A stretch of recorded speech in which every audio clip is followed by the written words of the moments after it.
versículo 42 y el versículo 46.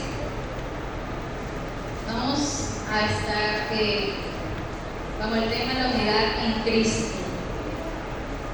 Y leemos en el nombre del Padre, del Hijo, de la Iglesia del Espíritu Santo de Dios. Dice: y perseveraban en la doctrina de los apóstoles, en la comunión unos con otros, en el partimiento del pan y en las oraciones.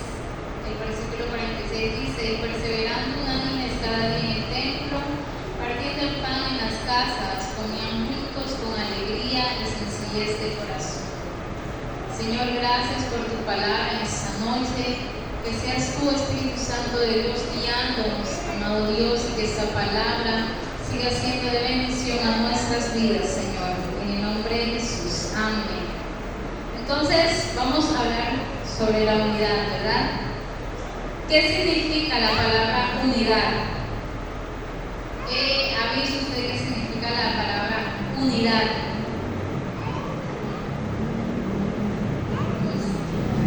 La palabra unidad.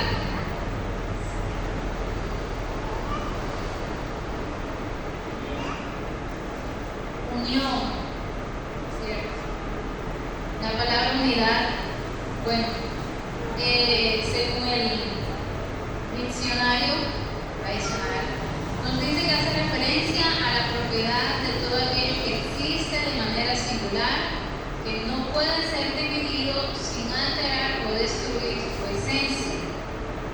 Es decir, que, por ejemplo, el número 1, cuando lo dividimos, pierde su esencia como un número entero, ¿verdad? Ya quedan siendo números decimales, entonces ya pierde su esencia y se altera su sentido.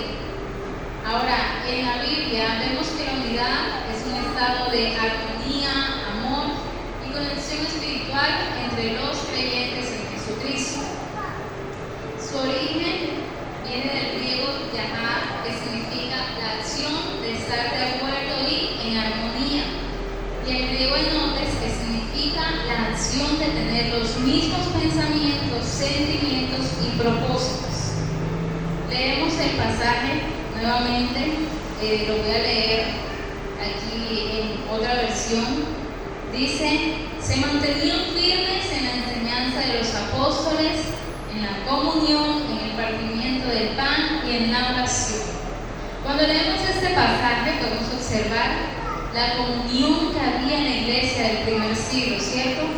Como el Señor nos muestra aquí que ellos estaban unánimes, juntos, y hacían, dice el versículo, que perseveraban.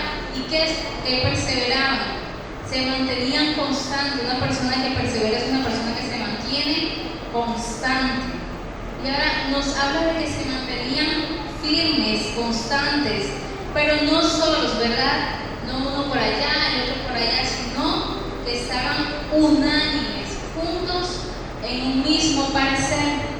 Y nos habla de 4 puntos que ellos perseveraban juntos, que era la doctrina de los apóstoles o las enseñanzas de los apóstoles, que eran las enseñanzas de las Escrituras, la verdad revelada que ellos habían recibido del Señor Jesús, por lo que el Señor Jesús era quien nos había enseñado a ellos. Y esta enseñanza era fundamental para el crecimiento y la madurez del creyente. También nos habla que se mantenían en comunión unos con otros, o sea, el compañerismo, el partimiento del pan, que hace referencia a la Santa Cena, y las oraciones, no solo de cada creyente en particular, sino de la iglesia como cuerpo. Entonces, cuando nos referimos a la unidad en Cristo, es la unidad que debemos tener como iglesia, ¿verdad? La unidad que debemos tener como cuerpo de Cristo, como la iglesia que el Señor ha dejado, como el pueblo que Él ha escogido. Y vemos que nos habla de que perseveraban en la doctrina, ¿verdad? Son los ejemplos que tomamos de la iglesia del primer siglo, que ellos perseveraban en la doctrina. Y como iglesia de Dios, como cuerpo de Cristo, hemos sido llamados a escudriñar las Escrituras, ¿verdad? A escudriñar esa palabra, pero también hemos sido llamados a hacerlos individuales, pero también hemos sido llamados a hacerlo juntos, ¿verdad? Juntos, reuniéndonos en las casas, como lo hacían ellos. Ellos estaban en los templos, pero también se reunían en sus casas a compartir esa palabra, ¿cierto? A veces hay hermanos que por una u otra razón no pueden llegar hasta este lugar, pero qué lindo y qué hermoso es que cuando nosotros vamos hasta donde ellos, ¿verdad? Y compartimos la palabra, le llevamos esa palabra que el Señor nos ha regalado en nuestras vidas, compartir, unidos, juntos. El Señor, yo ya como que esta palabra, Señor, no entiendo mucho, pero el Señor me habla de la comunión que se hace necesaria en la iglesia del Señor, de que podamos compartir su palabra, ¿no? Reunirnos, nos podemos reunir, ¿cierto? Pero a veces sabemos que hay personas que se reúnen y terminan hablando, diciendo cosas de otras personas, del vecino o de otras cosas que están sucediendo, pero qué bueno es que nos reunamos a compartir de esa palabra, esa enseñanza que el Señor nos ha dejado aquí en su palabra. Y nos habla de la comunión, ¿verdad? Este compañerismo a que hemos sido llamados. Y cuando hablamos de comunión no nos referimos precisamente o exclusivamente a cuando en grupos pequeños o como iglesia nos reunimos, vamos a un paseo, ¿verdad?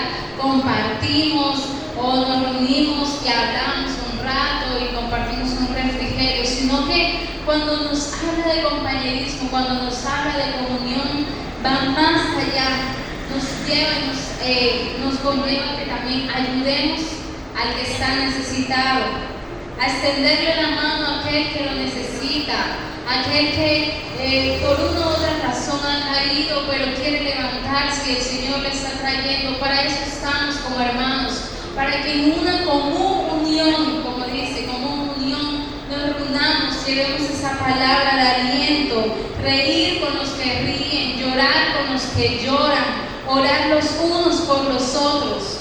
En el Salmo 133 debe ser fuerte aplauso al Señor. El Salmo 133 dice: mirad cuán bueno y cuán delicioso es.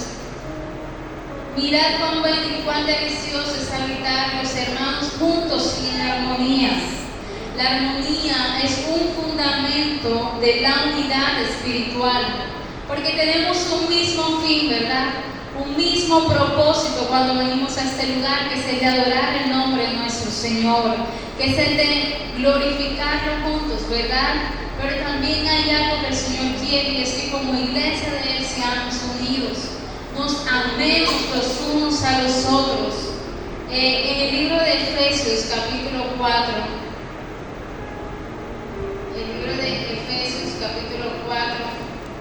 nos habla sobre la unidad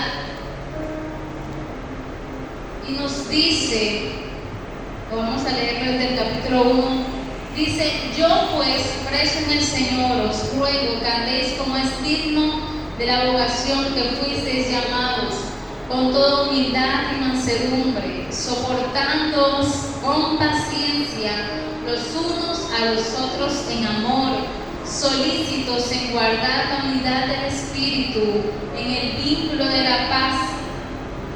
En el vínculo de la paz, yo diría como que en guardar la unidad del Espíritu, en que nosotros tenemos un mismo fin, ¿verdad? Pero también qué lindo es que cuando nosotros como hermanos estamos pendientes de quién, si no vino este hermano, si no vino esta hermana, no vino, ¿qué habrá pasado? No desde el punto de saber qué está haciendo o quién sabe en qué andará, ¿verdad? Sino de saber si está pasando por alguna situación, si necesita una oración por parte nuestra, ¿verdad?